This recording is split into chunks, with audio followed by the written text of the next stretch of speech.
6'3". He's fighting for you. He's fighting for me. He'll drain that old swamp. He'll make America great again. AM 560 KBLU, Russ Clark with you on a Friday. Yeah, you made it to Friday. Phone lines are open, 928-344-5258. 605, see, it's pretty outside. Nice. No jacket for me, so I think it's changing a little bit. It says it's only 51, but gosh, it felt nicer than that. 51's not bad. High today of 80, so it's still. I think we're going to get a little bit of a cold coming in yet, though. We're not done with it. Pizza Hut. I know it's not big news, but I found it interesting. I haven't been to a Pizza Hut in years, but I have. I've been to Pizza Huts. 4 locations in Yuma County. One down in San Luis, and then one in the foothills, one on 32nd Street, one on 4th Avenue, I think. Correct me if I'm wrong, but I think that's it. But they're going to close 250 locations in the United States through June, which is not unusual. We see these things, adjustments happen all the time, sometimes because companies are in trouble, sometimes because they're just making sure they keep the profitable stores and don't hang on to the ones that are dragging them down. The company Yum, though, is apparently doing well, according to this article. Yum, that's the parent company that owns Pizza Hut. Also owns Taco Bell and KFC, and according to this article, solid growth. Now, a lot of this comes from, talking to the chief financial officer, Ranjith Roy. Okay, Ranjith, that's new. But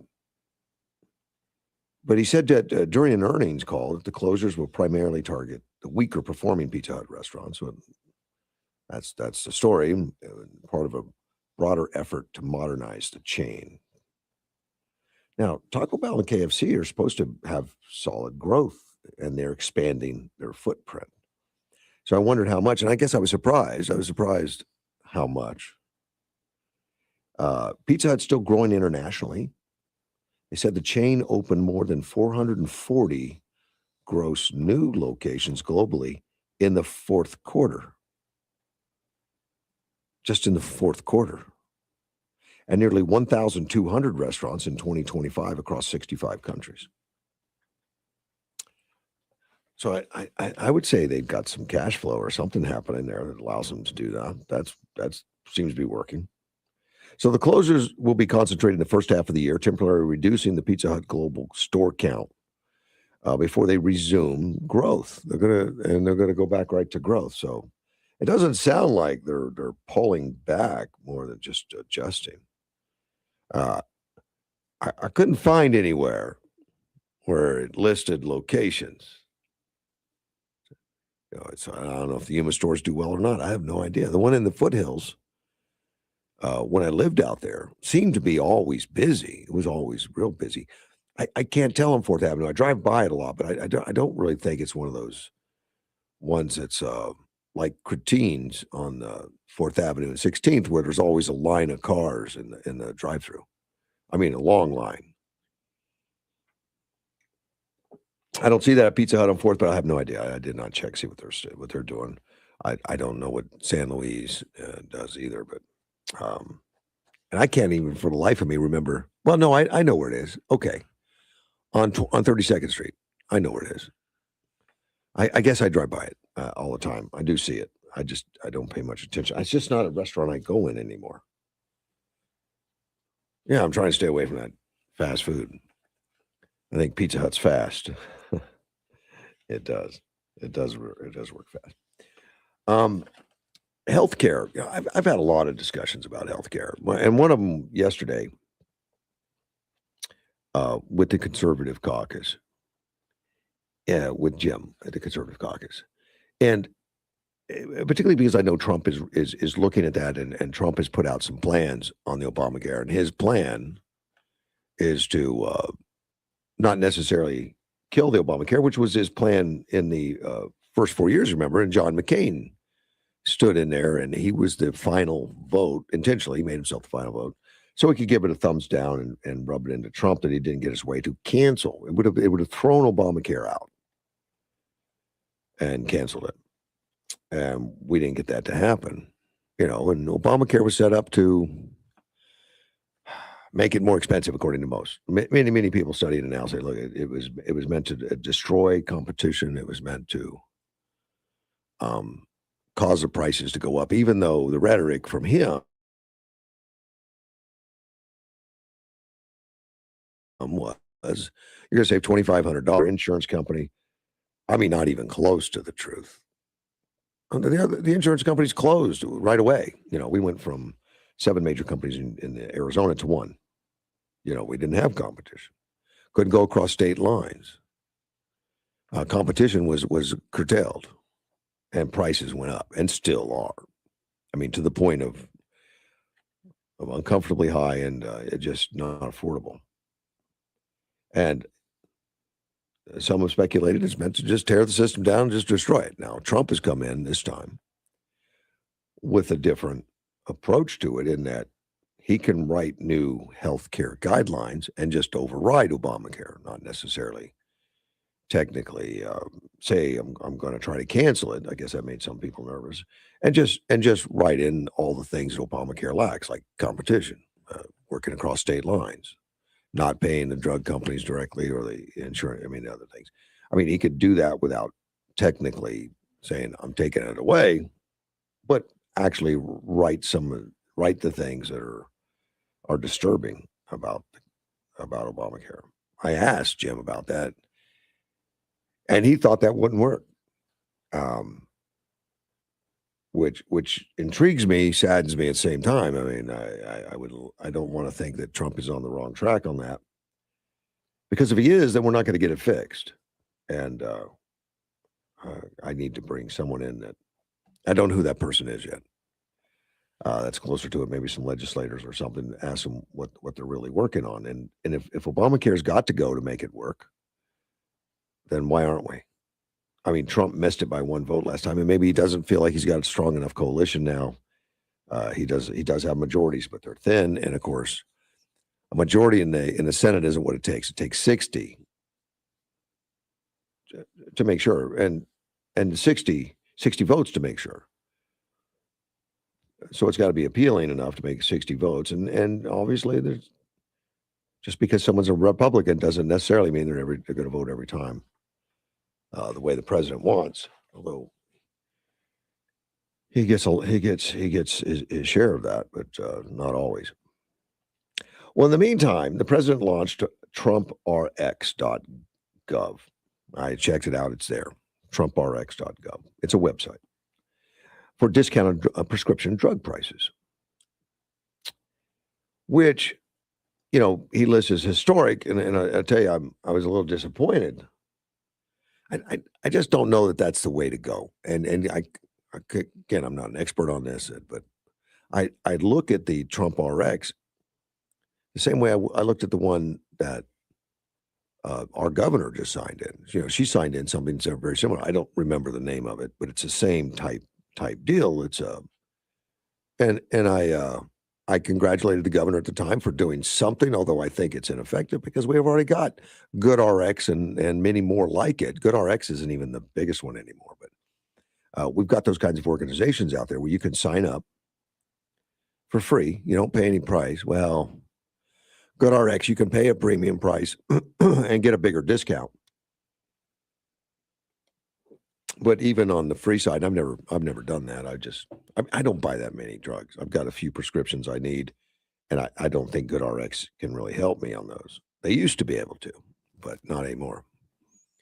I'm on Medicare and a supplement that seems to do a better job than Good RX, and I do check it. Because I do take a few things. Well, the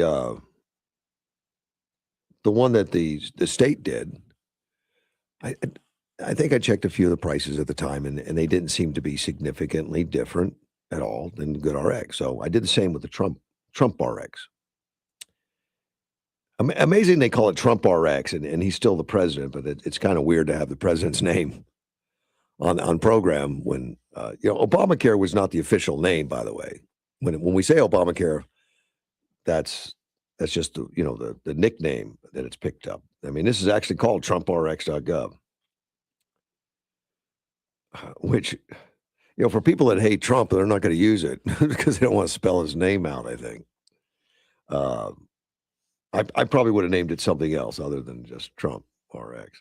I mean, you could call it Trump RX just as a nickname, maybe. But anyway, it doesn't change the program. He says he has 16 major pharmaceutical companies that have signed on to it. And Trump says Americans have long been paying the highest drug prices anywhere in the world, while other countries often paid pennies on the dollar for the exact same drugs. We were essentially subsidizing the entire world by hundreds of billions of dollars every year. The United States is just 4% of the world's population. Yeah, sometimes we don't know we're that small. We think we're the powerhouse to be, and we are with militarily. But as far as the world goes, 96% of the world is not a U.S. citizen. Although I think a big chunk of that would like to be, and some undesirables have gotten in here. But now here's what I'm not sure if I agree with this number. It says that the world's population, we consume 13% of all prescription drugs. 13%. I thought we consumed higher. I mean, granted, we're only 4%, but I thought it was even higher than that. But I did not check it. I did not double check his numbers. His 13%, and for all I know, he's probably accurate. If you're an armchair quarterback and can find that out for me, I'd appreciate it. Let me know. But I think 13% sounds a little low. At least at one time, I thought we were higher. May not be the case, but anyway, that's a significant number if we're only 13%. 4% of the total population. Under the agreement, my administration's negotiated. The United States will pay the lowest price paid by any country. We're taking the lowest price anywhere in the world. That's the price you're going to be paying. They're going way down for the United States by differences as much as 300, 400, 500, even 600%. In some cases, even more. All these discounts and more will be available directly to consumers starting today at TrumpRx.gov. And again, I checked it. So yes, it's open. And I punched in the few drugs I took.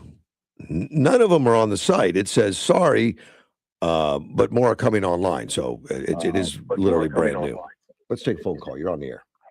Hey, good morning, Russ. How we doing? We're doing well, Carl. Good morning. This is one of those people that live on 24th Street. So that's who you're talking to, one of them other crazy people today. Yeah, I'm talking to everybody on 24th Street. Yeah. Yeah. Hey, I drove by your place I was on 24th. I didn't see the ICE sign back up. You haven't put it back up yet. Well, I got to redo some letters, and so I just put up "Thank you, Trump" for it. So when are the kids going to come by and help you put it up, or? No, but I was really amazed, Russ, how many people have come by and stopped and said, "Hey, buddy, you need any help? Let me know, and we'll be glad to do it." And I want to say thank him. One of them was John. Sent me a nice letter. That's wonderfully nice to hear. Yeah. Well, it really, in Yuma is really a very nice town to live in. Yeah. And it's really troubling when we see our high school children coming out and vandalizing our property. And I really don't understand why. And I think that the school should explain it to me. Well, I think the school is going to take a distance from that and say, well, we didn't make them go. We didn't do it. We didn't sanction it. This is why we send our children to school. And so somebody in that school was trying, more than one school, trying to get these kids excited enough to walk out of school and protest our government. Right. Well, yeah, there's stories.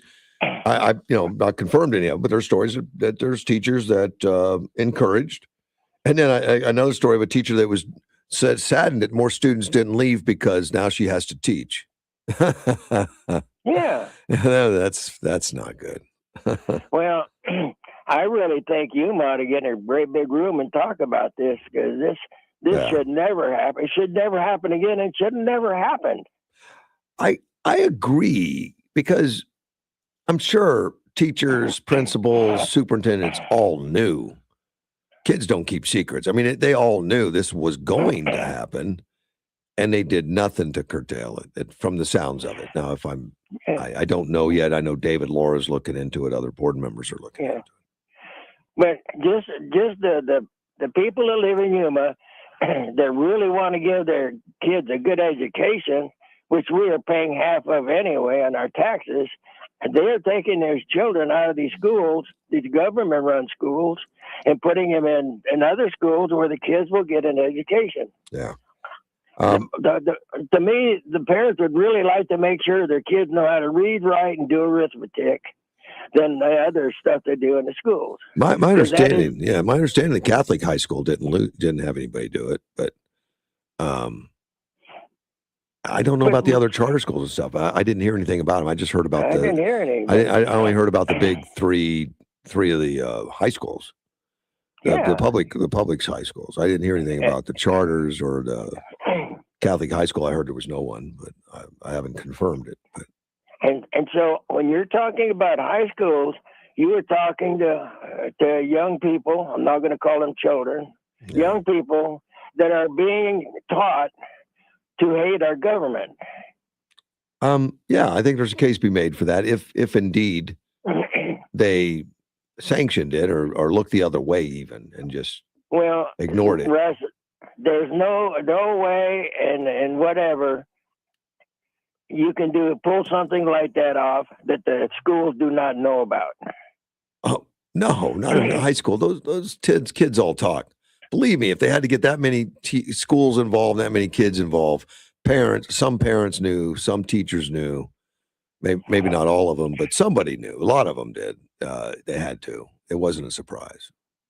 Yes, because to me, I don't understand it, because the problem is the schools. They knew about it. Why did the schools let the children out of school to go protest our government? Amazing. And the sad thing is, Carl, we live in a community that is filled with federal workers. Yeah. I mean, that's just causing divisiveness, and a lot of these kids know whose kids have dads that are ICE agents and stuff, or Border Patrol or customs officials and all that stuff. It's just wrong. It's just wrong. Yes, it is. And all the ICE agents were really trying to do, from what I can see, is they wanted to make sure that the people would get them out of the country that don't belong here. Yeah. Especially the ones that have been out raping these children. They've been out murdering them. Well, I'd love it if the school could get some of the agencies in to have an assembly and show the kids who they're bringing in, why they're arresting them, and why they're clearing the streets of some of these gangsters and some of these people and some of the heinous crimes that they've done. Because these kids are unaware. They're not well informed. I mean, they're impressionable, and they got a chance to skip school. Like one of the callers told me, if they had done this on a Saturday, no kids would have showed up because they're already off. That is right. Yeah. And to me, we need to find out why. Yeah. And that's when you're talking about, let's see if any of our great leaders in you, because I'm just above my pay grade to do it, but I can help a lot. Right. And I am going to help a lot, because this young kid that molested my son, he's going to go to court, and he's going to talk to the judge, and I guess he gets to tell the judge what happened. Yeah. You know, which I think is the right thing to do, and they'll handle it properly. Like, he's a minor, and they'll make him pay a price for some kind, maybe some public service or something, which should happen. But it's you need to nip it in the bud right now. Yeah, well, that's what's going to happen. Because I could also find out where this kid lives, then go out there and get a hammer and beat all the windows out of his dad's car. Well, then you'd be just as But bad as he that- is. Yeah. That's what I'm saying. Yeah. You'd And so become. people need to understand that when you have a problem, you go to the judge and let them solve it. Yeah. We cannot solve problems among ourselves. If the kid didn't like my sign, he could have went to somebody and said, "Hey, that bothers me. I want to take him down." But here's the other problem that I looked at. If that young man would have slipped and fell in my backyard, his parents could have come back and sued me. Correct. Absolutely correct. We've seen that kind of stuff happen where actually criminals break into a house and then sue for the dangerous situation. You know? Yeah. Yeah. So I always figure somebody falls in your yard, drag them out in the street. And that's just it stands to being silly, I guess. But Well, we need to it's, educate these kids. We need to educate them. Now, if they have the whole story and they still do it, that's on them. But I don't think they know. I think they're naive. You know, that young kid did that to my yard. How would he feel if somebody went to his granddaddy's house and did that?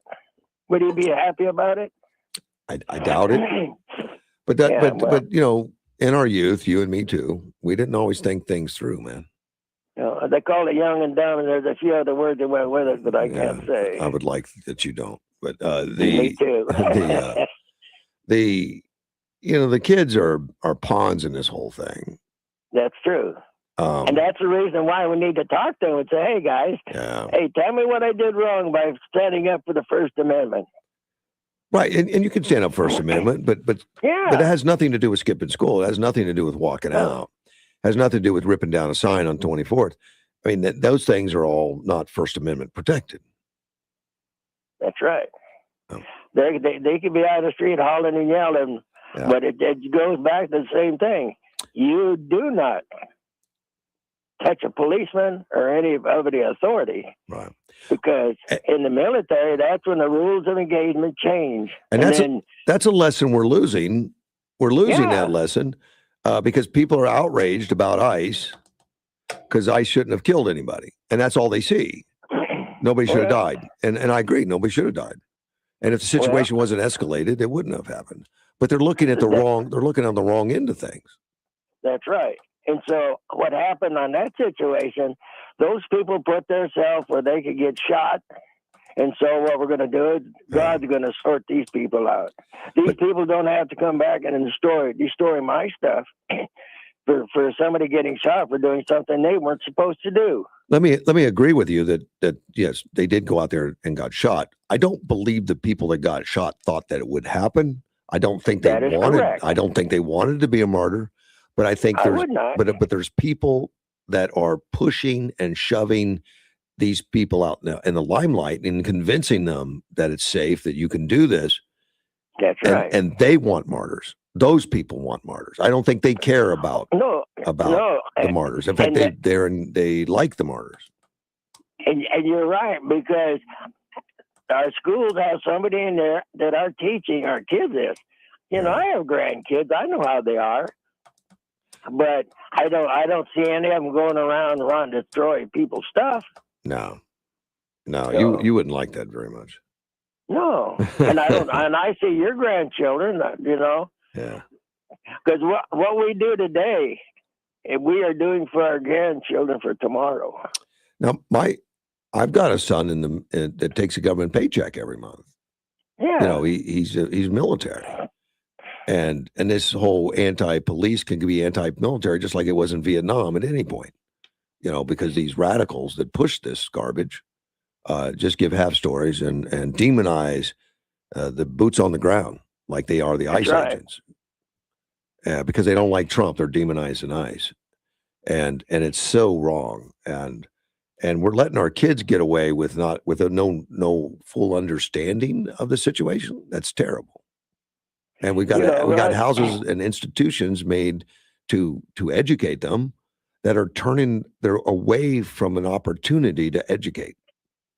They're letting them. They think. I mean, I'm not talking for everyone, but some teachers obviously think a good protest is education or something. Well, there's nothing wrong with First Amendment, but give them a true understanding of the entire situation. And I Okay. somehow doubt that happened, or they wouldn't have been there. But how can you take a teacher that is going to go explain to those young people with young minds that we need to get people out of the country that are arresting child molesters, people that will steal and rob you and shoot you? Well, That's what the teachers are teaching them. here's what you do. Well, here's what the media has done. The media has framed it.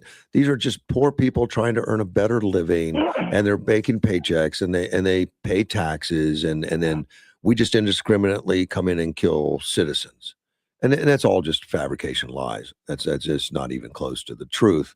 It's a bunch of half truths. But somebody needs to come out and explain to them and show them graphically the heinous murders and crimes that these people that the ICE are after are going after. Yeah. And some of them may only be drunk driving that killed somebody. Some of them may be drunk driving that put people in danger. Some of it may be just, thefts that nobody died in, maybe robberies, maybe pushing drugs, fentanyl, child trafficking, and those kind of things. But then you get into the rapes, the murders, and all the stuff that particularly Agra is involved in. And yet we got teachers saying, hate ICE is okay. Yes. Hate There's ICE. my problem. How many lives has ICE saved?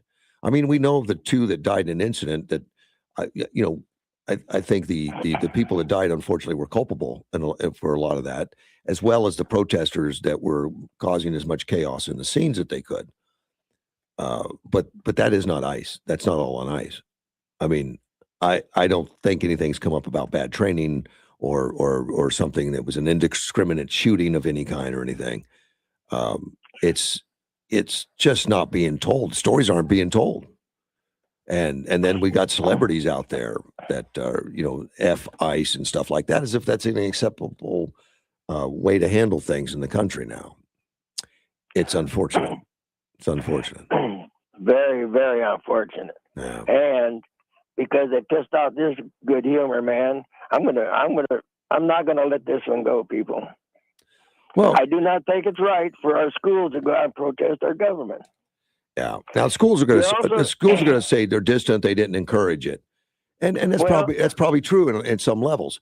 But they knew about it and did nothing to discourage, from what I can see. If I'm wrong, show me. But that's all I'm asking. If I'm wrong, I want them to show me where we're wrong. But if I'm right, we're teachers are teaching this to our children. We better stop it now. Now the word I got back from teachers, through other people, was that they didn't even take attendance after this thing broke. Like, they may not even know all the kids that went. They didn't want to know, probably, but they didn't take an attendance, is what I've been told. Now, I don't know if that's just one school or all schools, but I know at least one school didn't take attendance. So they may not even know the kids that walked out. Maybe they just wanted to look the other way. And they're supposed to control that campus somewhat.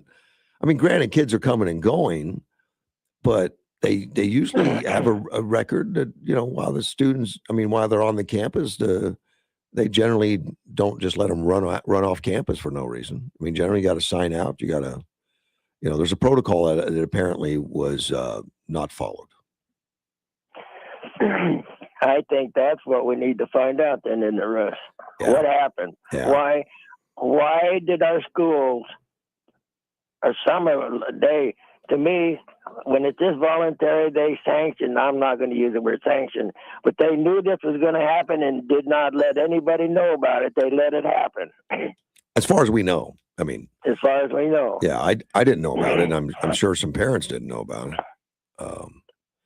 And I'd be curious, my understanding, when the kids were pulling down that sign, they had adults supervision with them. Don't know who that was. Maybe it could have been a hobo. But apparently there were some adults there from what I hear. And I don't know how that stuff happens. That's just kind of crazy. Well, that fence has got to be 6-7 foot high that he got up on to tear that down. Yeah. He had to be boosted up on it. Yeah, he had to get help to get up there. But then, a 6-7 foot fall by an old guy is very dangerous. But even a young guy, it's not danger free. Well, no, that wall ain't that wide. It's only about 4 or 6 inches wide. Yeah, 4 to 6 inches. it's a concrete block wall that he had to get Yeah. up on and maneuver. And Yeah, but and it's had he fallen inside the yard, there would have been no way out except going by you. yeah. It might have been a big bang, you know. Yeah, well, I don't want that to happen. Now here, that goes back to the other thing. Now if that kid falls in my backyard and doesn't get hurt and run out and I shoot him, I'm guilty again. Well, there would be no need to shoot him. He'd be a scared kid at that point. But I don't know. yeah. Here you got a crazy old Vietnam veteran and people running through his yard. He's allowed to get shot. Well, I hope not. Well, But- I do too. But that's what I'm saying. When you let these children out of school, these are the things that can happen. Because as a parent, I think my children are in school and the school letting them run around town protesting. If he'd have fallen in your yard, they probably would have gone out for your homeowners insurance for any injuries. You know, who knows? Yeah. Yeah. So anyway, we're going to find out why. Yeah. In my opinion. I hope so. And I'm not doing it to be mean. I want to do it because I want to know why our schools would let children out of school and then they come out and vandalize stuff. Well, Gilbert made a suggestion yesterday that all the kids involved should not write a paper on why they did it and discuss it at the school. Well, And I think that would be a great lesson, you know, because the story would fall apart, you know. Well, to do it right, let's get eyeball to eyeball and let's talk to these kids. I don't need a piece of paper doing it. No, but I think to the kids. I think the research project would be good for them, and maybe they'd learn something from it versus following this ideology of cops are bad. Yeah. You know, and the cops and the policemen are so important in our cities. Especially like here in Yuma, Arizona, we do have like an awesome sheriff. Yeah. We have a very beautiful, I don't really know the chief of police name, but the resource officers that work at the schools the next day after this young man tore my sign down, a part of it, they were at my front door wanting to know what happened that I know of. So as far as I'm concerned, I think the resource officers at the schools are not going to let this lie down. Good. I hope they don't, man. I appreciate the call, my friend. Bye. Take care. Bye-bye. Of course, that was Carl who had that. Now, I had a listener write in that says it's not the government, it's the people. People make laws and make up the government. But yes, people should not be taught to hate in schools for reading, writing, science, math. I agree with Nan, but we separate the government as when we say the government did it, we mean our legislature, the people we elected, the people we put in there are responsible, and we need to hold them accountable. So I think when people say the government, it's time to call your congressman, time to make them accountable when we talk about laws that aren't being enforced or laws that are gone awry, and we need to put pressure on our elected officials. And elected officials, by and large, listen. They may not always agree with you, but they'll listen. And if they don't agree with you, and you feel strong enough, then get involved in the system and put the right people in there. We'll be right back. Hey, y'all, mark your calendar and get ready to experience the flavors and fun of New Orleans right here in Yuma. Alexander Toyota, Burgers and Beer, Carnes Law, and Fort Yuma Rotary presents Yuma's favorite, Mardi Gras on Main, Friday, February 13th from 5 to 11 p.m. with Eric Sage's Ultimate Rock Show and lots of vendors. So grab y'all's beads and head out to Main Street. It's Mardi Gras time. All proceeds raised help Fort Yuma Rotary's community projects. Also brought to you in part by Yuma Imperial Valley Wealth Management, One AC Credit Union, the Best Taquito, and El Dorado Broadcasters. Sprague Sports is Yuma's hunting and shooting headquarters. Why? Because Sprague Sports is the difference. Where else can you buy, sell, trade, or consign firearms with free expert appraisals always? There's nothing like Sprague Sports. With local price matching, you can buy with confidence at Sprague's. And all Sprague's firearms come with a lifetime warranty. And talk about customer service. There's a gunsmith always on duty. And there's expert one-day sight-in service. But that's not all. Sprague Sports has got training classes, including Arizona CCW, First Shot, Hunter's Education, and more. Sprague's handles Glock, Blue Label pistols, and is your NFA dealer in suppressors and full autos. That's why we call them the experts. And Sprague's is Yuma's Yeti headquarters, the best Yeti selection and free ice for life. Sprague's has 15 lanes of certified indoor shooting range and gun rentals you can try before you buy. That's Sprague Sports, Yuma's hunting and shooting headquarters. Responsible gun ownership since 1956. 32nd Street next to Lowe's. This President's Day, Pure Talk is honoring Jackson and Lincoln by offering unlimited talk, text, and plenty of data for just $25 a month. Meanwhile, Big Wireless is honoring Ben Franklin by charging families hundreds of dollars for the same 5G coverage. What? Franklin wasn't even a president. Hang on to those Benjamins. Dial pound 250, say Mike Rowe, and save 50% off your first month. That's pound 250, Mike Rowe, to switch to an American wireless company that's truly unprecedented. Pure Talk. We'll get to 80 this afternoon with sunshine, partly cloudy and 51 tonight. Cloudy and 80 on Saturday, partly cloudy in the afternoon and tomorrow night, 54 for the low. Super Bowl Sunday, sunny and 86. All right, do-it-yourselfer, you've got the idea, and you got your building supplies at Southwest Lumber. That's right. Now, all you need is a bunch of expensive tools to get the job done. Oh, that's right. And you know just the place to rent them. Southwest Lumber, your home for everything home improvement. Southwest Lumber has half-day to multiple-day rentals available on just about anything you need to finish the job. Rent equipment and tools on Saturday and Sunday. It's free. Stop in today at 1917 South Avenue B in Yuma. Southwest Lumber, ready for everything. This President's Day, Pure Talk is honoring Jackson and Lincoln by offering unlimited talk, text, and plenty of data for just $25 a month. Meanwhile, Big Wireless is honoring Ben Franklin by charging families hundreds of dollars for the same 5G coverage. What? Franklin wasn't even a president. Hang on to those Benjamins. Dial pound 250, say Mike Rowe, and save 50% off your first month. That's pound 250, Mike Rowe, to switch to an American wireless company that's truly unprecedented. Pure Talk.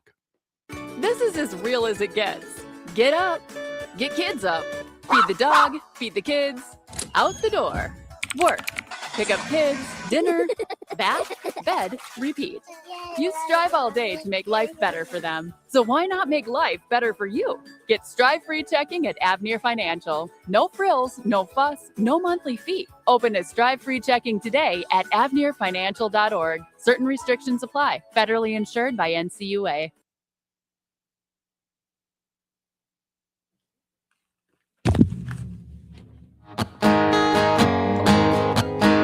AM 560 KBLU, Russ Clark with you, and I have another caller. You're on the air. Another one. You taking calls this morning? I have been. Good for you. A couple minutes ago, boys were talking about how there's like some complacency or looking the other way on the part of adults and schools and governments and whatnot. Right. I have a story that, in my opinion, makes it even worse. The anti-ICE sentiment. Something popped up. You know, I'm on Facebook a lot. Something popped up on my feed, and it was a picture of someone being hung and their neck twisted over and their tongue hanging out, and the statement read on the little meme. It was said, "Oh no, it wasn't even a meme. It was like a picture of something stapled onto a tree trunk. You know, like you put up a lost cat or something." And on it said, "A dead ICE agent can't kill anyone." Wow.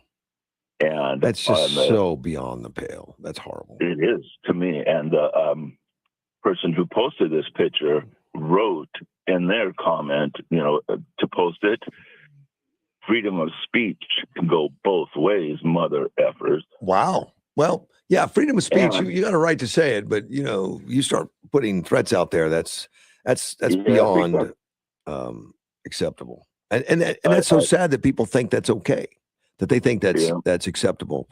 No, they should get a knock on their door.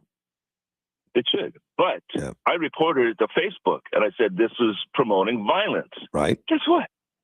Facebook allowed it. They said, we have reviewed the content you reported and found it does not violate our community standards. Really? Really. And so what were my options? Well, obviously, I blocked that group. I won't be seeing any of their crap anymore, but I also requested a second higher level review. Maybe it was AI that looked at the picture and approved it. And so far, I haven't heard anything back. But Yeah, if it's AI, they're just seeing a picture. They're not probably reading the captions. yeah, maybe so. I don't know. Wow. Yeah, So that's disturbing to think that's okay. it is. It is. Yeah. And we all know that most of social media and big tech leans left, but promoting hanging and killing people because they're doing their job, they're serving their country, they're cleaning up our streets. Yeah, I found that highly irritating. Yeah, it is. Thank you. All right. Thank you, man. So Go do some coffee. I'm on my way to drop one off, buddy. All right, man. Take care. Bye-bye. It's even got some nice sugary treats inside. Yeah, thanks. Bye-bye. Yeah, I have to make my own coffee. I don't call Uber Eats to pick it up for me, but some people do. Some people do. God bless them. I was talking about the Trump RX thing, and I kind of want to finish on that. But I left the phone lines on, so I got to take it first. You're on the air. Morning, Russ. How you doing? We're doing well, Ted. Good morning. Speaking of Trump RX, I need a tranquilizer after the last call. Oh, well. This is my assessment of what went on with the little kiddies leaving school. Yeah. I believe that every principal and vice principal should be fired immediately. I would think that you would.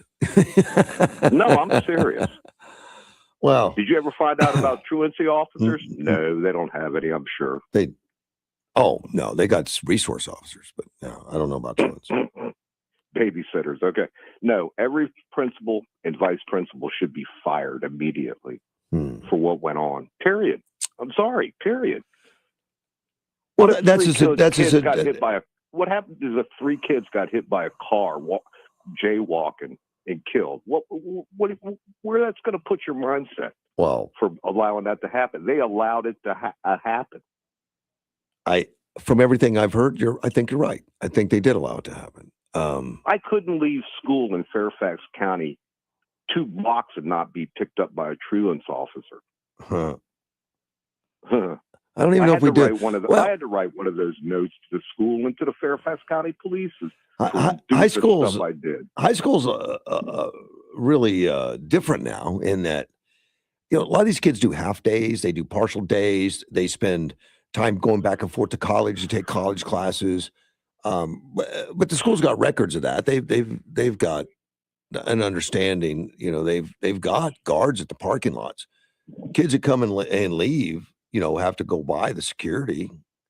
Okay, so the principal and vice principal was complacent in what happened. It was a conspiracy, and they should be fired. Yeah. As a double taxpayer, you're a double taxpayer. I'm a single taxpayer. I demand them to be fired. All of them. Well, then go to the high school board and make that suggestion. I will. Oh, I know you will. You're not bashful.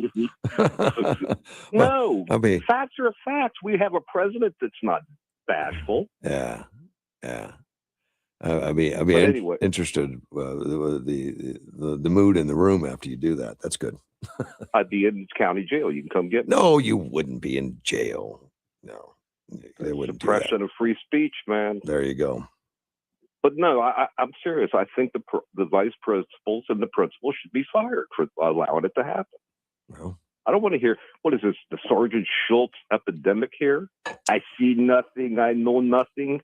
It might not even be at their level. It could be superintendent. We don't know anything yet on who was involved in making these decisions. It could have been higher.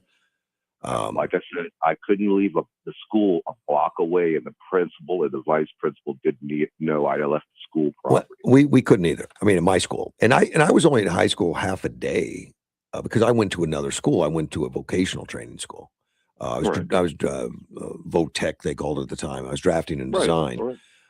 But they knew me. I mean, they knew that Right. I left. If I left school property, I better have a note of some kind. Yeah. Or be with on a bus that was going to a field trip down to DC or something. Other than that, they knew exactly when somebody left school grounds.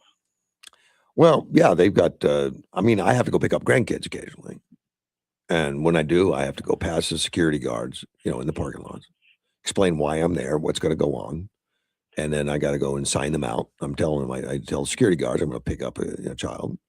And then when I leave with the child, the security guard waves. And it got so bad in Fairfax County that they had to put special locks on the entry doors of the schools that would only be able to be opened from inside. And once it's shut, it locked externally. All schools have done major upgrades on that security. You look at all those campuses have fencing. All the campuses have locked doors. When I went to school in the 70s, the doors weren't locked. You could walk in and out. I mean, you still had to follow a procedure and a protocol and go to the office. But back when I went to school, I mean, if you wanted to walk in a side door and walk into a classroom, that was available. I don't think it was accepted, but it was available. Not anymore, man. They're pretty securely locked down, and we didn't have resource officers at the time, but they do. We had truancy police that actually drove around in not a full police car, but they had county cars that they operated out. I think we had then, and it was pretty much understood if there was a teenager of high school age on the street. They might need to find out why you're not in school, but not anymore. I mean, that's changed a lot because so many kids are homeschooled, because so many kids have alternative schools, and so many kids, travel. Seniors spend half days and go to other opportunities. Some of it from homeschooling. Right. Yeah. But I did know this: after 8th grade, they didn't have to worry about me. Local law enforcement or anything, because my father would kick my butt so hard. I thought maybe because you were in jail or something. Okay, but no, you're just that came later. That came later with the hippie movement. Yeah. But anyway, no, I personally think the principal and vice principal of every one of those schools should be fired. Well, we'll see if it happens. You go bring it up, and I want to see what happens. All right. Okay. All right, Thank buddy. you. Take care, man. Bye-bye. We'll be right back. We're the comfort experts, people you can trust. Ask our customers. That's why they count on us. Over 50 years of service, keep us going strong. We've got a name you can depend upon. Hansberger Refrigeration and Electric. Hansberger, count on us. This President's Day, Pure Talk is honoring Jackson and Lincoln by offering unlimited talk, text, and plenty of data for just $25 a month. Meanwhile, Big Wireless is honoring Ben Franklin by charging families hundreds of dollars for the same 5G coverage. What? Franklin wasn't even a president. Hang on to those Benjamins. Dial pound 250, say Mike Rowe, and save 50% off your first month. That's pound 250, Mike Rowe, to switch to an American wireless company that's truly unprecedented. Pure Talk. AM 560 KBLU. I'm going to finish up on this TrumpRx.gov website. Trump, it's open right now. It just started. It doesn't have everything on there because the drugs that I do take, the prescription drugs that I take that are not even on the list. The Trump talks about some specific ones like Wegovy, WEG, Wegovy, a drug, was $1,300. It's now $199. And AstraZeneca is slashing prices of common inhaler from $458 to $51. Well, I checked on GoodRx. It's the same price. Now, I don't know if they did that to match what Trump was getting or if it was already there. I don't know. But the GoodRx seems to be as good. In fact, they're better priced on some, and Trump RX is better priced on some. So maybe you need both, because the Trump RX is not the cheapest price from what I've seen. Just checking a few of them, and the Trump RX is not finished. They've got it open, but they've not got everything that they're going to, and they'll tell you that because when I typed in the stuff I wanted, they not available yet. But check back; they're adding more. Trump says we're also delivering historic discounts for couples struggling with infertility. Manufacturers will dramatically cut the cost of commonly used IVF drugs, including, I can mention a few of them there, with discounts. I don't think it's enough yet, but it's about the same as what the governor of Arizona did, put in something like that, which there's going to be hundreds of those things now where there's discounts. And the pharmacy does honor them. And I've gone into the pharmacy before and said, well, I've got the GoodRx. And they took a look at it and said, okay, we'll honor that. And they just pop it through. They're very familiar with these, which makes prescription drugs more confusing. Like, what is the price? Well, check all your coupons because you got so many websites. So if you're taking anything, you got so many websites to go to and check it out and find out if I'm paying the right price. And sometimes I found that the price I got from the pharmacy using my discount through my insurance company was not as good as using the discount through GoodRx. So I said, well, put it on this. Don't use my insurance. Because some insurance is limited. You can only buy so much. You'll cover so much on the insurance. And then the coverage changes a little bit. Phone lines are open just for a couple minutes. 928-344-5258. Kamala Harris just got mocked. I guess that's not new. She gets mocked regularly. She's just hilarious, unfortunately. Because she should be taken more seriously. She just opened up a presidential campaign, launching her campaign account, but it doesn't really say that. She made it be known that she was probably going to do it because she didn't run for governor. She turned down the California governor bid. Everybody assumed for leaving it open to run for president again. But the account is now dubbed HQ. It's at headquarters _67, which she didn't give a lot of explanation. She put a little video caption out there and says, welcome to headquarters, the new Gen Z-led progressive content hub. That's all it says. And the video also has someone being asked, Madam Vice President, what's going on with Kamala HQ? Well, and this is a video response. Well, I'm so glad you asked. I have good news. So Kamala HQ is turning into headquarters. And it's where you can go online to get basically the latest of what's going on.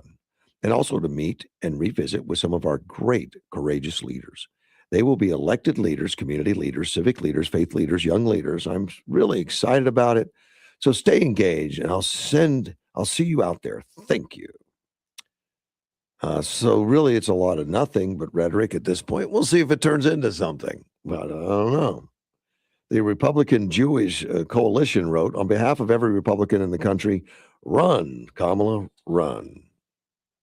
I think you should be afraid what you ask for. Remember, they said that about Trump all day, all the left-wing activists and a lot of the media saying, please run Trump, please run Trump, run. I dare you to run. He won, by the way. So be careful of that stuff. Commentator Comfortably Smug, I don't know who that is. I'm a moderate Democrat voter in a swing state. Everyone in my community is asking for Kamala Harris to run again. Wow. Making a similar joke that Harris being the nominee would be a boon for Republicans. I don't know if it is or not. I don't know. It's hard for me to say. I'm surprised when progressives vote the way they vote anyway. So maybe Kamala's the perfect candidate for them. Social media strategist Greg Price says, famous gift from Nickelodeon SpongeBob SquarePants where a fish bystander yells, "How many times do we have to teach you this lesson, old man?" And then the meme 6'7" reference, which I've heard a lot of things about 6'7". My grandkids say 6'7". And I don't really get it. I've heard some people say it's Revelation 6'7", which is the fourth seal. I've heard it's a popular song from a regular some new age band. I don't know. I don't know what 6'7" means, but Stephen Miller pointed out. You get it? 6'7". Maybe she's trying to attach to her popular meme, which nobody seems to know what it really means. We'll be back. It's the top of the hour, 7 o'clock, AM 560, KBLU.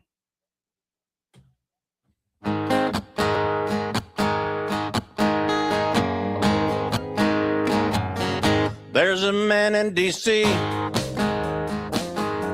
He stands 6'3". This is News Talk 560 KBLU, Yuma.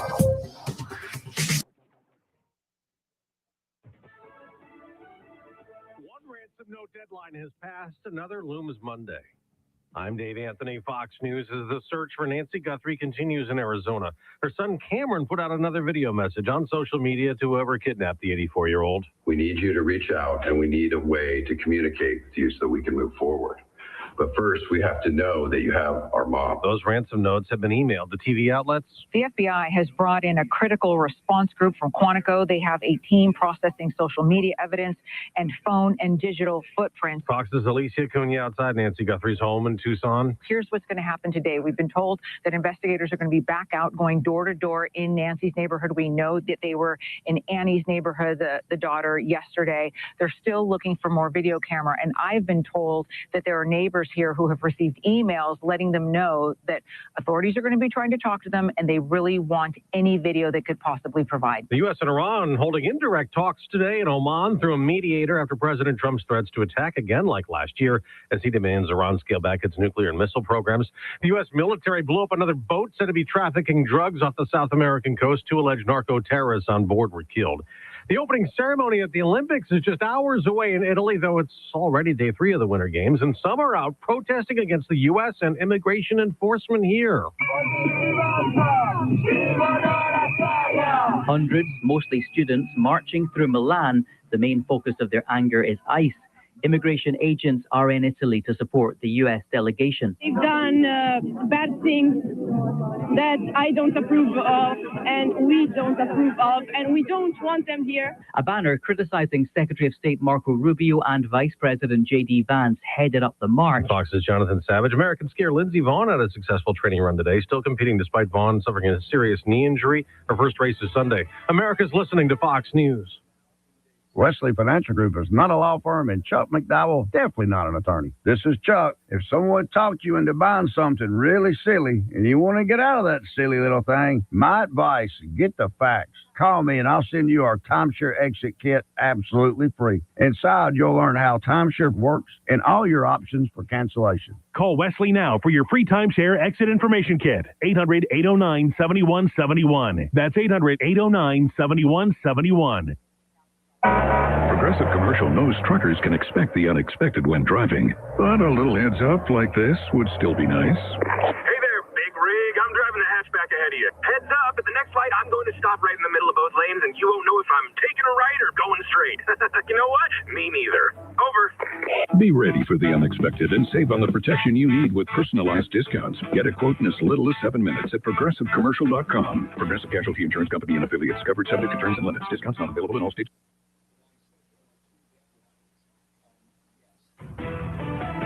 From the News 11's Information Desk, I'm Julian Aguilera. Yuma police are asking for the public's help after a cat was shot and killed. Officers responded to a call late January after a cat named Midget returned home with severe injuries. The owner took her to a veterinarian who confirmed she had been shot in the face. Unfortunately, she had to be put down. Yuma police say they are still investigating to find out who is responsible. This is not the first incident of animal cruelty in the area. A similar case happened last September. Both the owner and the Humane Society of Yuma came together to offer a $4,000 reward for any information leading to an arrest. Yuma police would like to remind people that if you have a problem with an animal, to call the police department and they will take care of the situation. Catch us on the TV side on News 11 every weekday at 5, 6, and 10 p.m. for your latest local news, weather, and sports.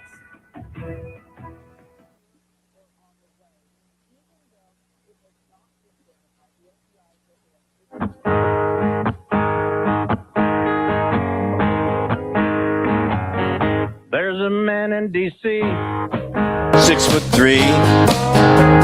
AM 560 KBLU, Russ Clark with you. It's a Friday morning, 7:04. Nice weather outside. Enjoy the day. Couple things I want to cover. The second annual Sergeant Abraham Razik poker run is tomorrow, February 7th. As you know, Abe lost his life in a private airplane crash in California a couple of years ago, which was really sad. And he's one of the owners of Hyundai of Yuma, Kia of Yuma here, and of course there's other automobile facilities he owns in California. But Hyundai here, he was well liked. I liked him a lot. I worked with him a lot, and he was a wonderful guy and really beloved, and really leaned on his military.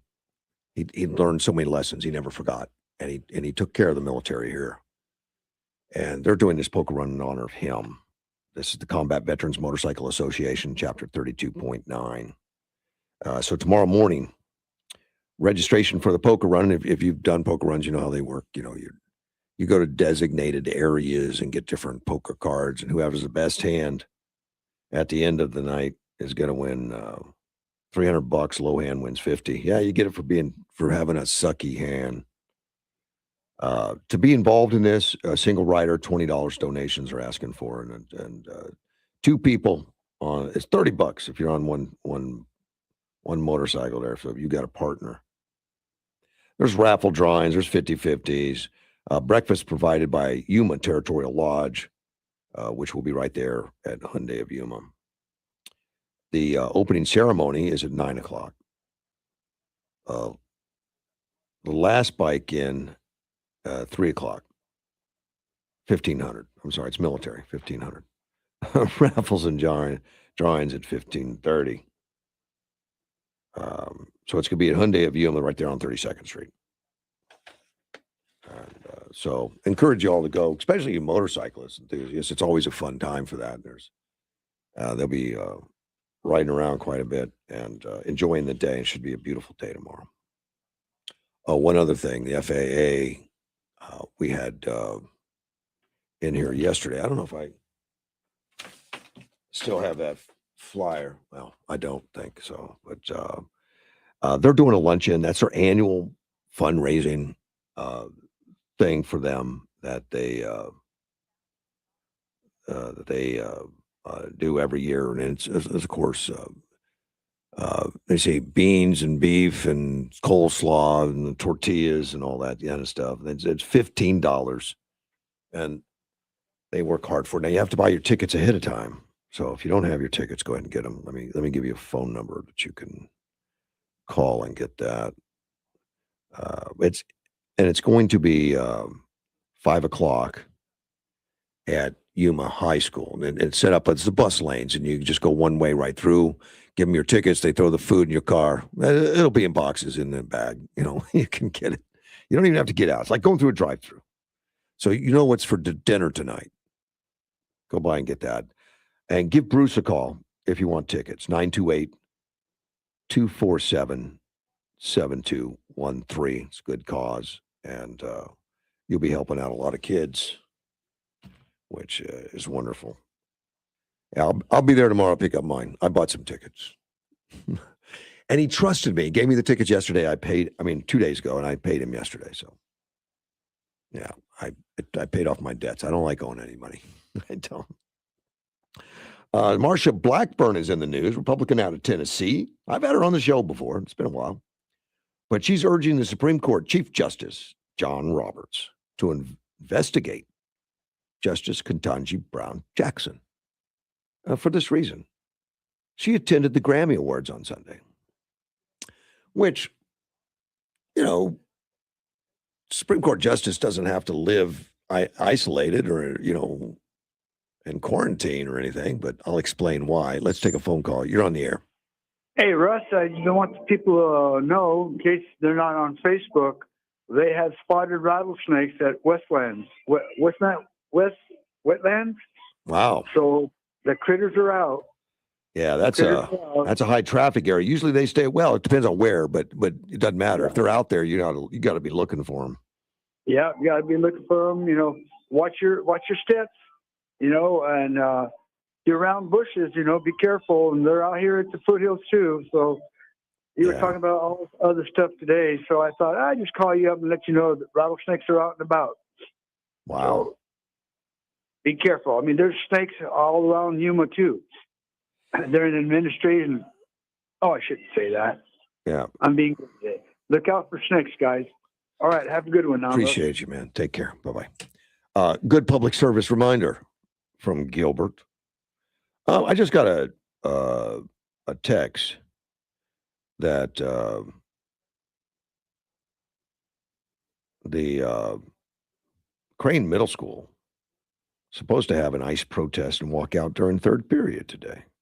A middle school?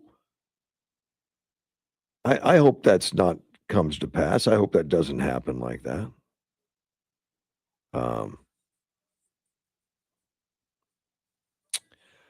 And I see where there was a man that came to harass the kids that were on the corner protesting.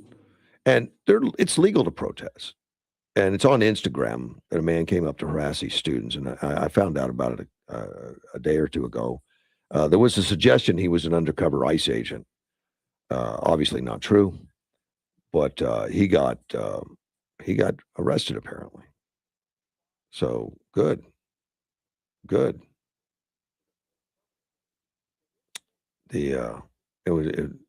It's you got to keep your cool. Let me see. This is from one of the listeners that there's a website app that my kid where in school called Parent View. There was an attendance counter that showed missed days and classes, and they were marked excused or unexcused. Someone should look at these and check if they are marked excused or unexcused. Wow, that'll tell you where our school stands. So I don't know anything about this app called Parent View, but apparently the parents, if you have kids, probably do. You might want to check that to see for the kids that skipped out. Are they excused? And if they are, that would definitely show you where the school stands on these things. And as far as that threat goes, against, Mike called in earlier and said he had a meme sent to him that, said dead ICE agents can't kill anybody, which I think is a threat. The threats are not legal. They're not. Threats are, but free speech is legal. But free speech doesn't mean illegal speech, and there is a difference. Let me see. Clyde says he's trying to call in. Okay, Clyde, it's open. You go right ahead.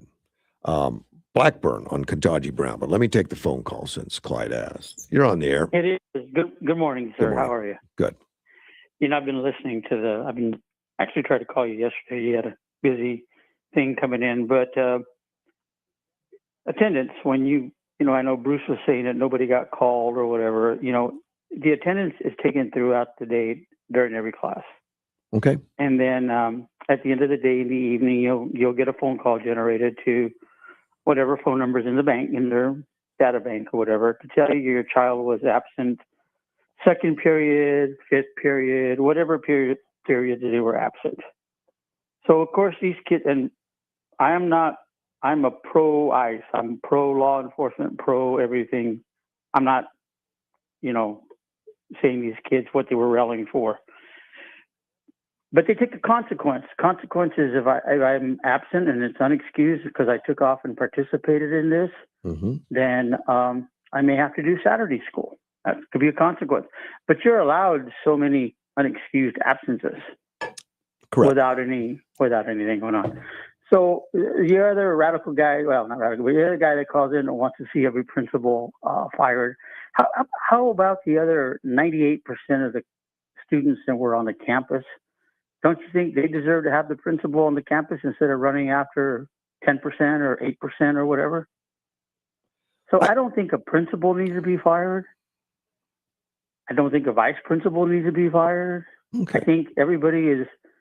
I really think everyone's got their chonies in a bunch. Well, yes, they do. Yes, they do. Yes, they do. Yeah, They got their yeah, underwear in a bunch? they're upset about it. There are people upset about it. That's Why? Oh, because they're protesting our government. That's what Carl said, and I think you did too. I want to know what is the Tea Party? What is the acronym for Tea Party? And you misunderstand. I never said No. protesting was wrong. In fact, we support First Amendment. Everybody says that. You guys I haven't said heard it was anybody wrong. yet tell me that different. You said it was wrong for these kids to be protesting our government. I said- Maybe not you, but Carl did, and you agreed with him. Well, Just I agreed with 30 him minutes ago. that it was wrong to do it during school hours, and that if the school let them out or if the school encouraged it, would be wrong. Yes. Because the Tea Party is taxed enough already. If that's not a protest against our government, then I don't know what that would be. It's organized. You guys don't go around and tear down signs, and that's wrong. Those kids touching his personal property, like it or not, whatever's on there, we see it on there. We see things that the Democrats put out there. Hell, we saw things that Gary Snyder said we were going to lose $30 million if we didn't elect him. Nobody touched his signs. Nobody touches nobody's signs. That's his personal. That is wrong. And that's just a few individuals out of all of those kids that were out there protesting. They're learning what government. And stop and think about this, Russ. In 2 years, those kids that were out there protesting are going to be voting on the next election. That's the problem. That's why I want more education. Well, the problem's been there for 20 years. We've been going all the way back to Clinton to Obama and everything. We've been going radically from the left, radically to the right, and from the right, radically back to the left. There's no balance. Well, there should be. And here's how you get balance, Clyde, if you want to know. Do you want to know how to get balance? Tell me how to get balance. Tell the whole truth. Tell the whole truth. And I've always been an advocate for that. I mean, tell the kids everything. You know, what really happened and what the ICE officers really do and what the responsibility is and show pictures of the people they pulled off the street. Let them know what their real job is. And don't take this radical view that ICE officers only go out to kill citizens. And yes, a lot of press has been saying those kinds of things. And it's just ridiculous. Social media. It's just ridiculous. And we do nothing about it. We have our own in our own state. Somebody telling us how to put whatever in a bottle and spray it on their face. That should have been dealt with immediately. That person that's going around there and telling you what you can do to an ICE agent is wrong. Correct. That is inciting. And those are the kinds of things we need to. I mean, if these kids are really interested, then we need to show them all of it. Show them all of it, and they'll make better decisions. Talk to some of these kids rather than where we're at. Just take a moment when you're out and about to talk to individuals. Mm-hmm. You know, when you talk to them, they say, "Yeah, well, we see all these people that are being told, are being convicted of this, and are being charged or have proof that they did it. And nobody gets arrested." Correct. And it's true. We started DOGE a year ago. We have all these people that we have that Elon found have robbed our government, and no one's in jail. No one's been charged. Oh, I think there has been. I know been. you always. Yeah. Well, did you see Hillary Clinton or Chelsea Clinton behind bars? Not yet, and I don't know that they ever will be. But I know that there's real charges going on, and there's real interviews going on, and there's new things happening. There's so much turmoil in our USA today right now, of back and forth, right or wrong. There's just so much stuff that's going on from one end to one end. There's no balance in the middle, and I don't know. But we can bring balance by bringing the total picture. That can happen. Well, I believe that we should always have the total picture. Just like I know I've been listening to you talk about we're not going to have any more refineries in California. Well, they're closing most of them down. There's going to be a couple, but not enough to fill their needs. There's 13 refineries operating right now in California. One of them will shut down in April of 2026. 2 of them will convert into more of a renewable energy type deal, and the other ones will continue to do business as usual. All right.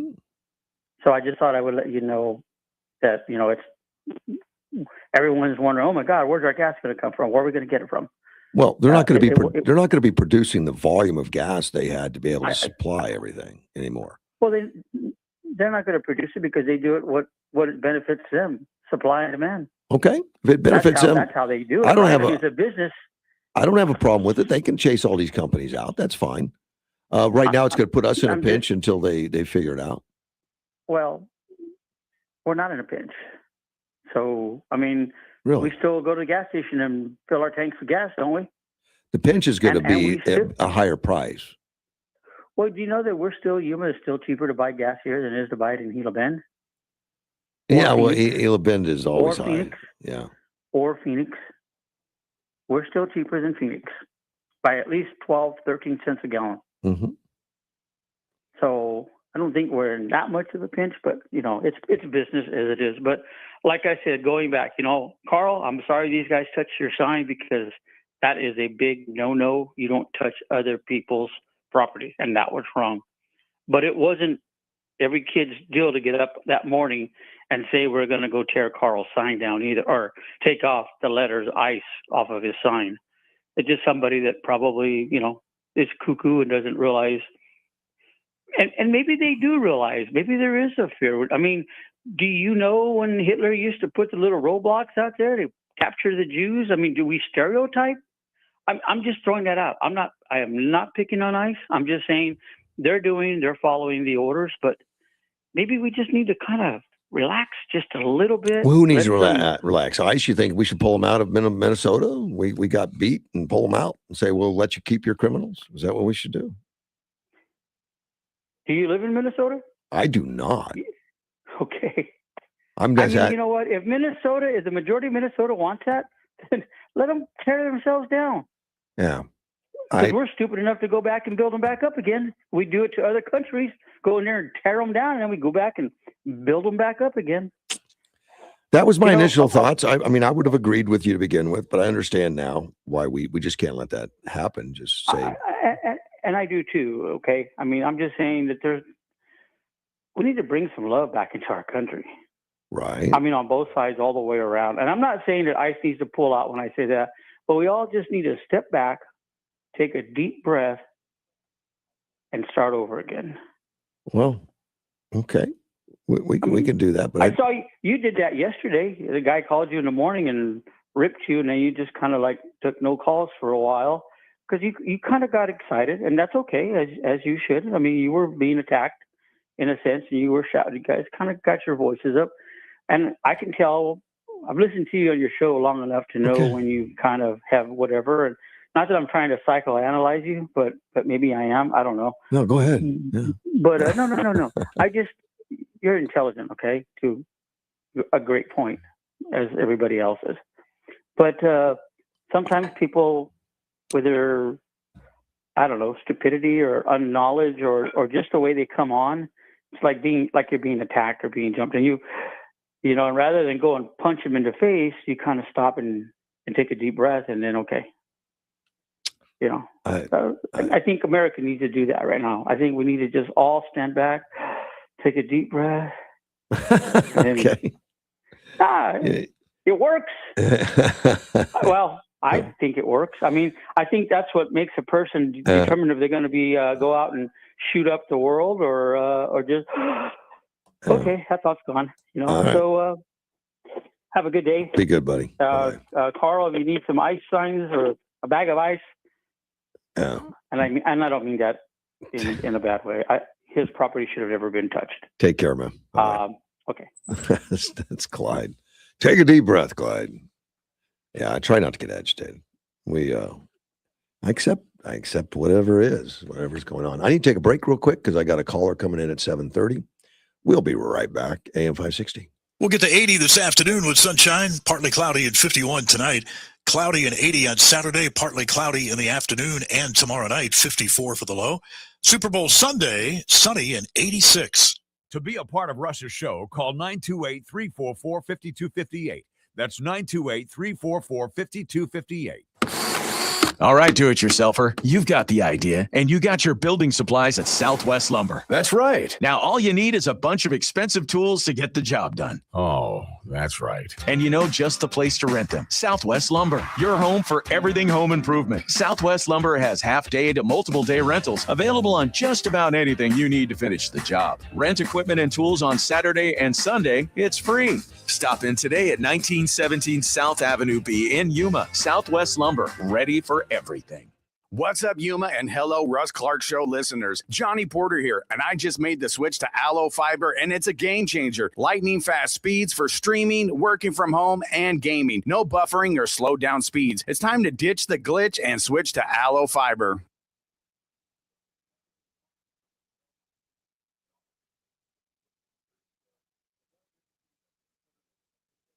At Hospice of Yuma, we believe that everyone deserves compassionate care, especially when it matters most. As the area's only nonprofit hospice, our mission is simple: to provide high-quality, compassionate care to all who need it, regardless of their ability to pay. Our team of skilled professionals and dedicated volunteers work tirelessly to ensure that your loved ones receive the care and support they deserve. We focus on comfort and dignity, helping families navigate this difficult time with grace and understanding. Choose Hospice of Yuma for quality care that puts you and your family first. For more information, please contact us at 928-343-2222. This is as real as it gets. Get up, get kids up, feed the dog, feed the kids, out the door, work, pick up kids, dinner, bath, bed, repeat. You strive all day to make life better for them. So why not make life better for you? Get strive-free checking at Avenir Financial. No frills, no fuss, no monthly fee. Open a strive-free checking today at avenirfinancial.org. Certain restrictions apply. Federally insured by NCUA. AM 560 KBLU, Russ Clark with you. It's Friday morning, 7:26. I'm going to have Dr. Edward Garrity calling me here in just a few minutes. So don't call me anymore today. I've got to leave the lines open for him. You know, he's going to be calling me this morning to discuss some research he's done on climate change, which I'm interested in. and he's agreed to do it. And I think that's going to be interesting, even if he thinks Dad is not that interesting, but he has a passion for it. See, he has a passion, but I don't think he knows that other people might find some of that interesting, particularly with climate change. I've been interested in the scam all along and the green energy and all the stuff that's gone on politically, but the data behind it may show something that we don't know. Or maybe we do know or we believe, but it's not a clear picture on climate change.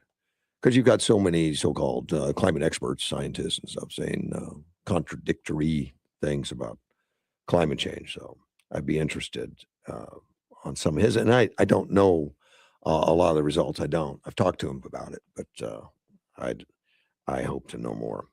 Real quick before he gets on here, Marsha Blackburn is asking for an investigation into Justice Jackson over her attendance at the Grammys. And Blackburn says, while it's by no means unheard of or unusual that a Supreme Court justice to attend a public function, very rarely, if ever, have justices of our nation's highest court been present at an event in which attendees have amplified such far-left rhetoric.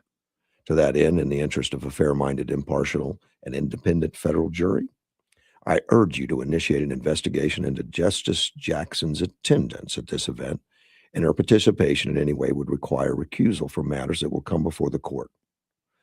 Which makes sense, because in the event, it was a lot of ice out and a lot of, F ice, no one's illegals on stolen lands. And she was witnessed laughing and clapping to those things. I didn't see it, but that's according to this article. And historically, senators have called out, like Dick Durbin has called out Justice Alito and Justice Thomas to be recused at times because, Dick Durbin and Sheldon Whitehouse wrote a letter to Roberts urging him to ensure that conservative justices like Samuel Alito would recuse himself from cases related to the 2020 election because his wife put up a Revolutionary War era flag in their home. So on that basis, we've had senators asking for recusing because somebody's wife put up a Confederate flag or something, which is or Revolutionary era flag. And this is a justice that went and seeing clapping. Now you see justices all the time at State of the State or something, State of the Union. State of the Union. They don't show any emotion, no clapping, nothing. I don't think Justice Brown knows the protocol. I don't think she understands that, the normal on the justices, they try not to, so that they don't get accused of just what she's being accused of right now. Let me take a phone call. You're on the air. Good morning, sir. How are you doing this fine day? Well, good to hear from you, Dr. Garrity. Don't let my wife hear you call me back. I was assuming she's not listening. Whatever. But I know we talked the other day about the paper that got approved. Now, the paper, was that part of your doctoral thesis, or was that just fun? This was we did it as part of a postdoc program, so we could have legitimacy when we published it. Okay. So hopefully this gets published, but you mentioned that it was reviewed and accepted, and that means by the school. It was reviewed by the schools and the academic association's independent auditors for the data. And they audited to make sure you didn't go to ChatGPT and have it written or something. Correct, as well as run the mathematics behind it, because the formulations that we used are rather complex at times. In order to backtrack back to the 1850s, as well as look at gradual increases of urban heat islands, as well as ocean cooling. Okay. And then we had to also take into consideration volcanic and dust movement throughout the planet. Which I would assume, and you've mentioned this, that within the rules of taking accurate measurements and collecting data, there are rules in place on the procedures on how they do that, so that there's a consistency. And correct. The rules were set up 150 years ago. And the rule is that no device is supposed to be within 100 feet of any man-made object, which could potentially produce heat or chill. And in order to get the actual temperature. And each one of these devices is supposed to conform to those rules so that we get a consistent reading. And you were interested in looking at the data from this and then actually inspecting some of these locations. Correct. The issue is, as we all know, if most people will look up the climate change hockey stick. Yes. And you look at that, you'll see that from 1850 up until about the 1950s, we have pretty much a flat line of the temperatures on the planet. And those that are pushed back, they say from 25 million years ago to 60 million years ago, they estimate it from gas emissions that were found in Arctic ice as well as Antarctic ice. And then all of a sudden in 1950, 1955, you see this huge jump up, which gives you the hockey stick of the items. They said that proves that man-made objects are creating climate change and we're all going to die. Yeah. They told us in 1980 that we were going to run out of Arctic ice, by 1990, and then 1990 was, by 2000, and blah blah blah blah blah. Right. And we still have these same scientists or politicians that support them buying beachfront property. Correct. My daughter said it best, and I do need to say that it was Madison and Edison were my co-data collectors on this. SpaceX was the company that actually set up and volunteer technology puts sensors in parts of the planet that does not have access to electricity or data syncing. So they provided us with that, as well as the solar panels that are negative in heat generation to run the devices. Oh, so you physically put the devices out yourself, or SpaceX did for you? Yeah. Correct. And we did it. SpaceX only provided the equipment. That's a big deal. Because when you look at climate changing concepts, they're looking at 1,500 different climate measurements throughout the planet. And as we said earlier, it's supposed to be within 100 feet of anything that's not man-made. Now, all up to the 1950s, where we see a very gradual up and down of temperatures, and we have that spike, is because we saw urban creep. And what never took place is the understanding that you have to take into consideration urban heat island concept. And that is, that everybody can understand this concept, is you have downtown Yuma, where all the concrete is going to be 3 to 4 degrees Celsius hotter than if you're even out elsewhere of the island. And that's, of course, you got to take into consideration because heat absorbs temperature. That does not mean that the overall surface temperature of the air up to 1,000 feet is warmer. It simply just means you're getting that heat reflection from these devices, which causes an increase. And my kids and I decided that we wanted to see how many of the 1,506 devices around the planet actually adhered to the rules put into place 150 years ago, so we could truly monitor temperature. Now, how did you ascertain they were following the rules? Did you visit all of them? Well, as you know, I traveled quite a bit. Yeah. And whenever the kids had an opportunity, they came with me, and we trekked out to find the GPS coordinates and took pictures of these devices. And several of them were sitting right above air conditioning vents, which, of course, if you've ever sat in front of an air conditioning, it's hot. Well, yeah, the hot air comes off the air conditioner. And the rule also states that you're not allowed to guesstimate the concept. If you don't have data for that area, you're not allowed to swath it, which means half of Africa has no actual devices that sit under the rules requirements of 100 space not being around urban areas. And so what they do is if the temperature in, we'll say, Cape Town is 15 degrees centigrade, we would turn around and they'd say, okay, well, we don't have anything in the Southern Sahara, so we're just going to put 15 all the way across into the next station. Wow. And that doesn't take into consideration that there is cooling in the middle of not only the desert, as you know, but also in the middle of grassy areas. So we have this conception, and I went to a buddy who works at SpaceX and said, hey, I want to put up stations in places there's no electricity and there's no data concepts. I can't get the data, and I need it to be live. And he said, no problem, we'll design it for you. And I said, oh, now I need energy. He designed that as well. And we put them in the middle of the Sahara. We put some down in Antarctica. We put some all throughout Canada. Many of our own fields in the Midwest. Half the Midwest is using cities as their temperature gauge, even across swaths of farmland.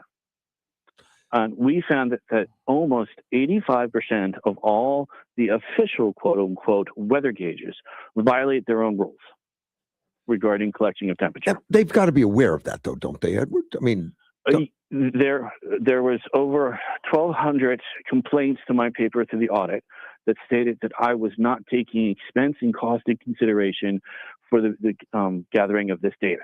That you weren't taking it into consideration. What difference does that make? We weren't taking it. Well, there's this, because if you take that into consideration, you have to admit that you're not following your own rules. So they're saying we were more concerned about pricing than we were about the actual science behind the paper. And we said, no, we're just following the rules. And they said, that's a waste of scientific data research funding grants. And we said, we did not take any grant money. This was all out of pocket. I shouldn't say that. Our partners at SpaceX helped us do this. You had other people jump in. SpaceX jumped in and helped pay for this. To help pay for it, provide the equipment. And they wouldn't give you a scientific grant because...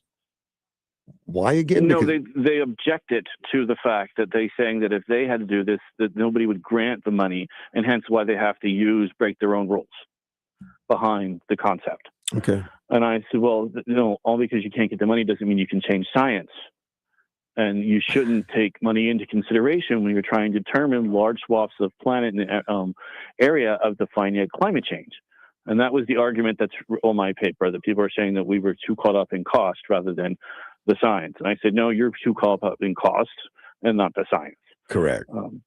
Just like, you can keep your doctor if you want to keep them. Yeah, you're attacking people's jobs, though. I mean, their job is to give accurate information. You're saying they're not, and they probably are nervous about this paper. Right.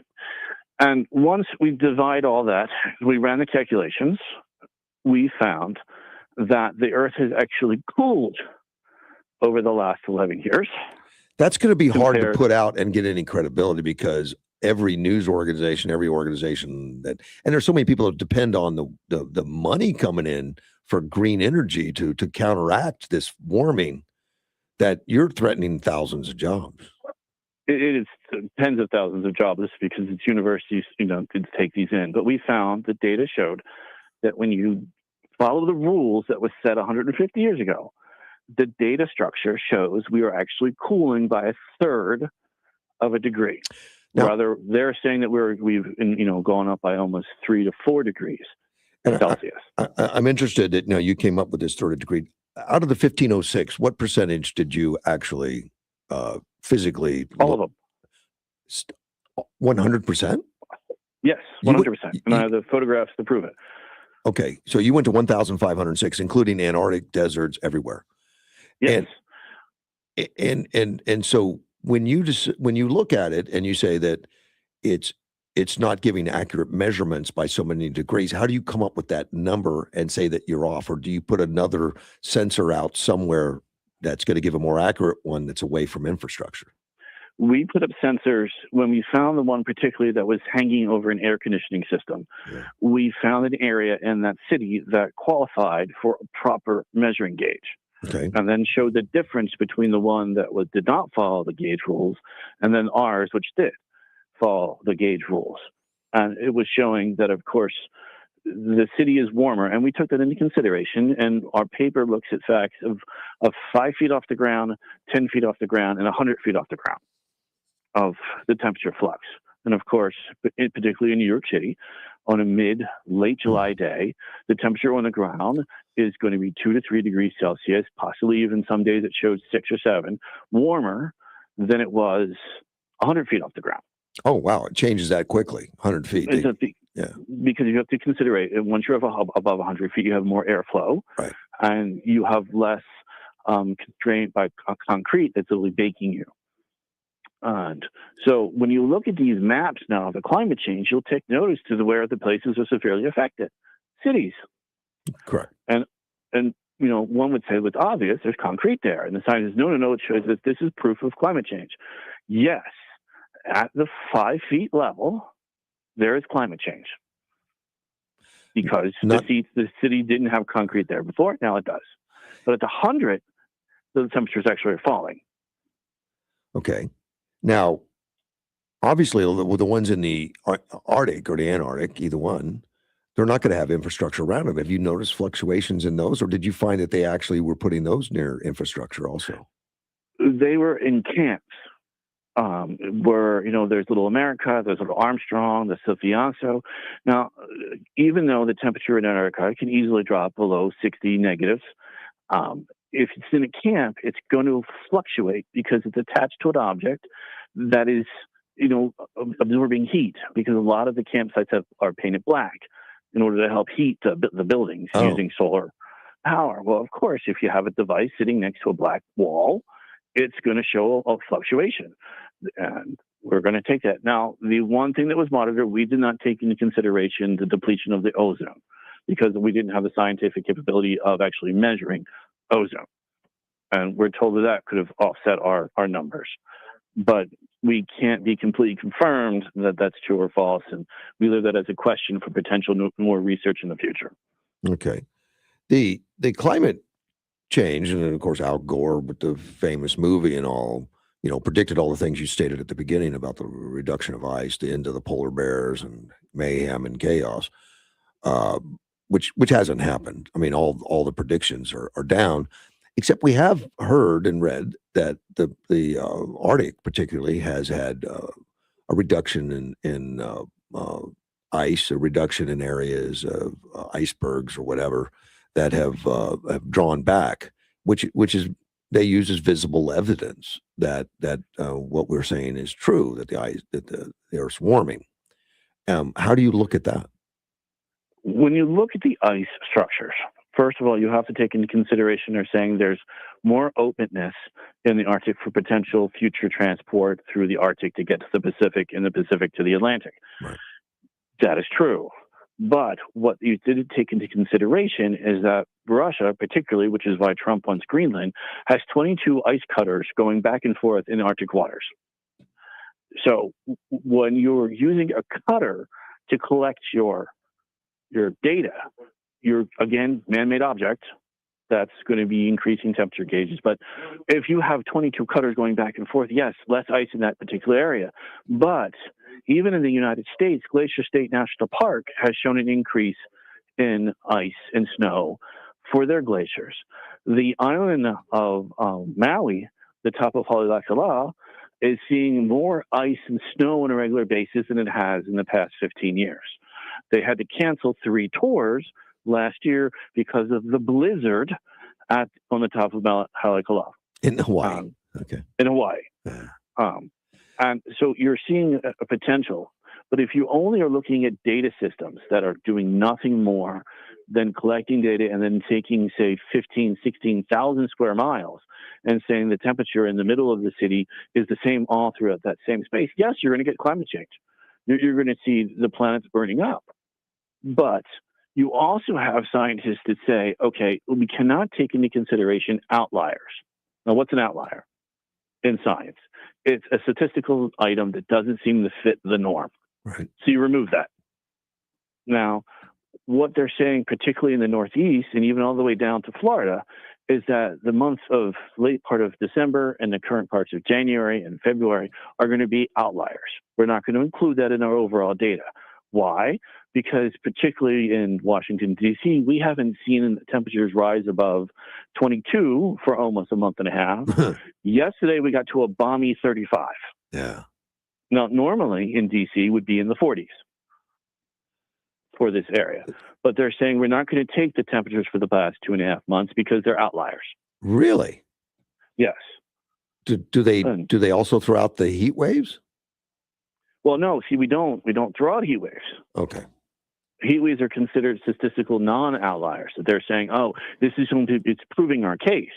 Does that rule go back to the 1850s also, or is that a new rule? There is no. That's a new rule because you're not allowed. A statistical outlier is to say today the average temperature where we're at is 1, and that tomorrow it's negative 60, and then we're back to 1 the next day. Right. All right. That negative 60 is an outlier. Okay. You don't use that. That makes no sense. That's like saying to someone, okay, his income is going to be based upon a yearly revenue, but we're going to consider that he won $1 billion in the lottery. Okay, so we're going to say his normal income for somebody doing his job as a trash guy is $800 million a year. Right? you can't. That doesn't make any sense. That's an outlier. You got to take that away. It's an object that statistically normally doesn't happen. But what they're doing is when you have a statistical outlier that's too cold, that goes away. When you have a statistical outlier that it's too hot, that stays. And you were able to prove that theory. Well, when we presented our paper the first time 6 months ago, they said you had too many outliers. And we said, well, can we see your data? We'd like to see your data. They said no. And when they said no the first time, we said, well, then you can't complain about our data if you're not going to show us yours. I'll show you if you show me mine. So in order for them to contest our paper, they had to show us our data. And then we showed that almost 34% of their data had outliers. Now, that's not an outlier. That's a statistic. Yeah. You know, removing 34% of the data you collected, that's ridiculous. But at the end of the day, we always, did they make you change it, or at the end of the day, did they accept it as it was? They accepted it as it was. Like I said, we have over 1,000, academic comments about why it shouldn't be deemed acceptable. But nobody could break our math, and nobody could break our systems. And then we had a very particular person at SpaceX argue the equipment we used was, top notch. Yeah. So it was left in. And when you do the Arctic, and that's where the Arctic ice is apparently messing or melting, and you're saying it's not really in certain areas, were you able to show them that the temperature really hasn't proven that it's going to be enough to cause, rapid ice loss? Yes, we actually, the one thing I have to give credit to is Inuit Village, that's just north of a part of the Arctic, near Slave Lake in Canada. And my daughter and I, we got up there last year to meet with the mayor, who agreed to put a one of our stations out on an ice flow, thanked us. And he said, yes, he's sick and tired of hearing people saying that he's going to be underwater soon when there was actually a quarter of an inch more ice that last year than there was the previous year. Yeah. And that the cutting is simply you have boats going back and forth. And I tell people, if you think of it as putting whipped cream on top of your ice cream, as long as the temperature is maintained, the whipped cream is going to stay. Now, if you take your finger to eat the ice cream and start moving it back and forth, what are you going to get? You're going to get a hole in your whipped cream. Right. Does that mean that the whipped cream melted away and went nowhere? Or does that mean simply you're using an artificial means of creating? So you think it's safe to buy beachfront property? We're not going to go under anytime soon. I wouldn't, even think twice if someone said, give me a decent deal. Now, I would be concerned if our politicians were buying up property in southern Georgia and in Nevada's deserts because they think, it's all going to come flooding in. But one item that we presented was a picture that we found of the opening day of Statue of Liberty from a distance. Mm-hmm. And then the picture we took a few days beforehand. And I said, if the seas are truly raising, as you're saying it is, why hasn't the water line at the Statue of Liberty changed? And I was told that was a false comparison. Oh, really? The water level is a false comparison, but when water level was the whole point of their theory that it was going to raise, or it is raising, but yet we were looking at an artificial man-made object, which is impossible. The last time I checked, we cannot raise an island, particularly Liberty Island, with the Statue of Liberty on it. And then the next item we used was Plymouth Rock. And I said, if it's truly raising, the Pilgrims stepped on that rock 500 years ago. How can I still step on it? It should be, under your theory, under 5 feet of water. Right. And again, it was, it's the wrong time. I said, but this is a natural item. This is a rock. It's been protected. No one's been pulling it out of the water. And the end result still was, that you're using the false comparison. Yeah. But their science doesn't step because they keep saying that Miami is going to be underwater. But they have they have no problem with just giving you an answer of it doesn't matter and moving on. They don't want to look at it. You're not an expert. The one attack was that my two assistants in helping me collect data was a 15-year-old and a 12-year-old. Yeah. And I said, last time I checked, both of them can know how to write numbers, and both of them know how to set up. To set up the systems was easy. It was a 6-step process to get the independent units up and running. I mean, even I was able to do it. And they don't have a political bias. They don't care. My daughter was actually hoping to prove it because she said that she could get a fortune being the youngest girl out there who could prove climate change. And when we were showing our numbers, she's like, well, there goes my future. She was disappointed. Okay. She was disappointed. Oh, that's great.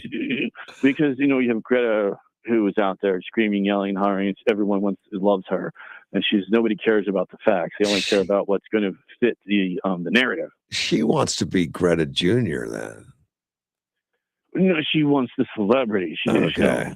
All right. The notoriety. She tells me she would like to be Greta Jr. with a better smile. That wouldn't be hard. That wouldn't be hard. So that is, now, I hate to tell you this, but your entire audience has now gone to sleep. Well, I noticed everybody signed off. No, they did not. It's not. No, they did not. And how many of the remote testing locations did you put up, actually? We actually put up 418 separate independent remote items. Now, of which certain, my daughter wanted to go with me when it was cold. My son came with me when it was warm. Okay. Kids are different. Yes. So are those going to be staying? Are they going to be part of the new scientific data that's getting entered? Or are they ignored by the rest of the scientists? They will continue to be collected. The data will be continued collecting for us and for everybody who wants it. But because they weren't two PhDs and an official engineer setting them up, the other community has decided that they are not a valuable sense of technology. They do have a 5-year lifespan on them. Has anybody had the curiosity to go out and see what you did or look at them? But yes, several people have come out and looked at it. And we've had people, it does have a camera on it. So if you approach it within 10 feet, your picture's taken and it starts recording, just like a Tesla. Oh, so you know that, well, yeah. Well, the guy that did Tesla was the same guy involved in doing these, I guess. Yeah, with SpaceX. SpaceX, So yeah. the data system, if we know if someone decides to cheat with it, we did have 2 people try spray painting the solar panels. Really? Yes. Oh, so in order to help kill the data registration, but we were able to get somebody to go out there and replace them.